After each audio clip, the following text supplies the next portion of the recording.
Hello guys, তো কেমন আছো? আশা করি ভালো আছো। আমাদের এখানে প্রচুর গরম পড়ে গেছে, গরমে থাকাই যাচ্ছে না। তো আমি এখন আম মাখা খাবো, সেই জন্য আমি একটা কাঁচা আম পেড়ে নিয়েছি। পাকা আম ছিল বাড়িতে, সেগুলোও কেটেছি, কিন্তু কাঁচা আম খেতে বহুত ইচ্ছা হয়েছে।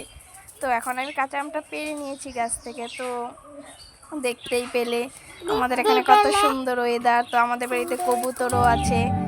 তো আমি আম কাটা শুরু করে দিলাম, দেখতেই পাচ্ছ তোমরা। তো এখনই আমার আম কাটা কমপ্লিট হয়ে যাবে। হ্যাঁ, কমপ্লিট হয়ে গেল। এখন একটু নুন, 3টে লঙ্কা দিয়েছি, প্রচুর ঝাল খাবো বলেছি।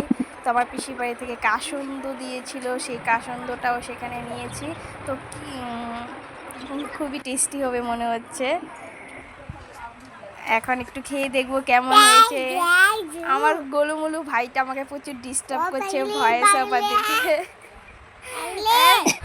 খুব টেস্টি হয়েছিল আমার আম মাখাটা। তো গরম পড়ে গেছে, সেই জন্য একটু শরবত খেয়ে নিয়েছিলাম।